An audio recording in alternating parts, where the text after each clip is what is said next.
Hello అందరికీ welcome back to my channel. నేను మీ ప్రశాంతి. ఇవాల్టి ఈ వీడియోలో మనం చేయబోతున్న రెసిపీ మనందరికీ తెలిసిన రెసిపీ. ఈ రెసిపీని ఇష్టపడని వాళ్ళైతే ఉండరు. అదేనండి సాంబార్. ప్రోటీన్స్ అలాగే అన్ని వెజిటేబుల్స్ అలాగే స్పైసెస్తో నిండిన ఈ సాంబారు మన సౌత్ ఇండియన్లో చాలా ఫేమస్ అయిన రెసిపీ అండి.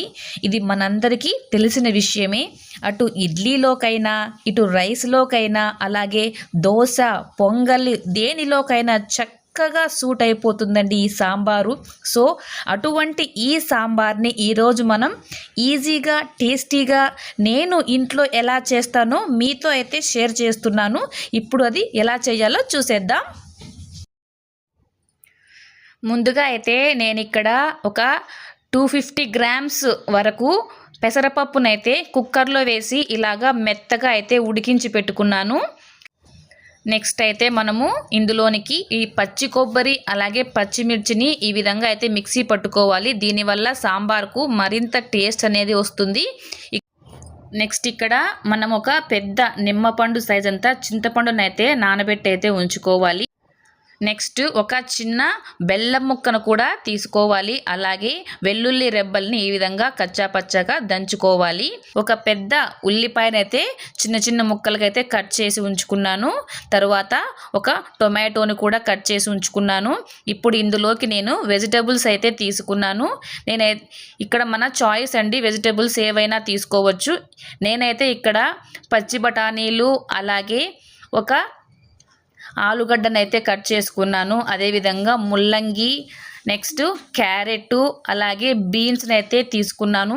సాంబార్ అంటే మనము డ్రమ్ స్టిక్స్ అంటే ములక్కాడలు తప్పకుండా తీసుకోవాలి. నాకైతే ఇక్కడ దొరకలేదండి, మీరుంటే ఖచ్చితంగా వేసుకోండి. నెక్స్ట్ నేనైతే ఇక్కడ బాద్షా సాంబార్ మసాలానైతే యూస్ చేసుకున్నాను. మనం ఇంట్లో అయినా ప్రిపేర్ చేసుకోవచ్చు, చేసుకోలేనప్పుడు ఇలా బయట దొరికే సాంబార్ పొడినైనా యూస్ చేసుకోవచ్చు. నెక్స్ట్ అయితే మనము గ్యాస్ మీద కుక్కర్ని అయితే పెట్టేసి అందులో ఒక 2 టేబుల్ స్పూన్ల వరకు ఆయిల్ని అయితే వేసుకోవాలి.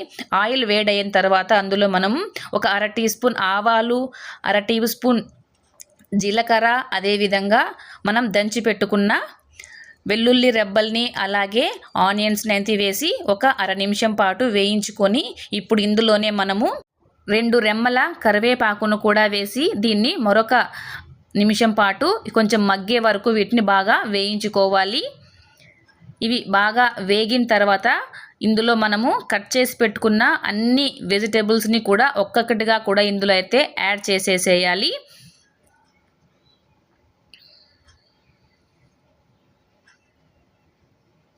వీటన్నిటిని కూడా ఒక 1/2 నిమిషం పాటు బాగా వేయించుకున్న తర్వాత ఇప్పుడు ఇందులో మనము ఒక టేబుల్ స్పూన్ వరకు సాల్ట్ని అయితే యాడ్ చేసుకోవాలి. అలాగే 1/2 టేబుల్ స్పూన్ పసుపును కూడా వేసుకొని మరొకసారి దీన్ని బాగా కలుపుకోవాలి.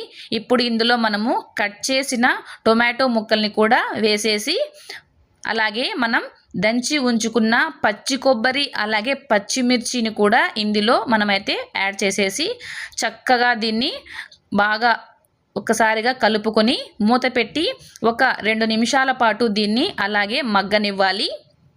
చూసారు కదా, చక్కగా అయితే వెజిటేబుల్స్ కొంతవరకు అయితే మగ్గిపోయాయి. ఇప్పుడు ఇందులో మనము ఉడికించి పెట్టుకున్న పెసరపప్పునంతా కూడా ఇందులో చక్కగా వేసేసి ఇందులోనే ఇంకొన్ని వాటర్ను కూడా మనము యాడ్ చేసుకోవాలి. తరువాత ఇందులో మనము చింతపండు వాటర్ని కూడా దీంట్లో యాడ్ చేసేసుకోవాలి. ఇప్పుడు దీనంతటినీ కూడా చక్కగా కలిపేసి ఇప్పుడు ఇందులో 2 టేబుల్ స్పూన్ల వరకు సాంబార్ మసాలాను అలాగే ఒక 1/2 టేబుల్ స్పూన్ వరకు మిర్చి పౌడర్ను అలాగే 1/2 టేబుల్ స్పూన్ ధనియా పౌడర్ని అయితే యాడ్ చేసుకునేసి దీన్ని చక్కగా ఒకసారి కలిపేసి తర్వాత ఒకసారి టేస్ట్ చెక్ చేసుకోవాలి. అలాగే ఇందులో మనం ఒక 1/2 టేబుల్ స్పూన్ వరకు నెయ్యిని అయితే యాడ్ చేసుకోవాలి. ఇప్పుడు ఇందులో మనము ఒక చిన్న బెల్లం ముక్కను కూడా వేసి మరొకసారి బాగా కలిపేసి దీన్నైతే ఇప్పుడు కొంచెం వాటర్ని అయితే మనము యాడ్ చేసుకోవాలి. ఈ విధంగా కొంచెం పలచగా ఉండేలాగా వాటర్ని అయితే మనము యాడ్ చేసుకుని దీనికి ఇప్పుడు కుక్కర్ మూత అయితే పెట్టేసి ఒక 2 నుంచి 3 విజిల్స్ వచ్చే వరకు కూడా దీన్ని మనము ఉడికించుకోవాలి. నేనైతే ఇక్కడ ఒక 2 విజిల్స్ అయితే పెట్టాను.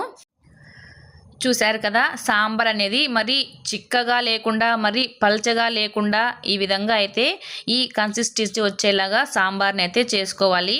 ఇప్పుడు మనం ఈ సాంబార్ అంతటిని కూడా సర్వింగ్ బౌల్లోకి అయితే తీసేసుకొని పైన కొత్తిమీరతో దీన్ని గార్నిష్ చేసుకున్నామంటే ఎంతో వేడివేడిగా టేస్టీగా హెల్దీ అయిన సాంబార్ అయితే రెడీ అయిపోతుంది.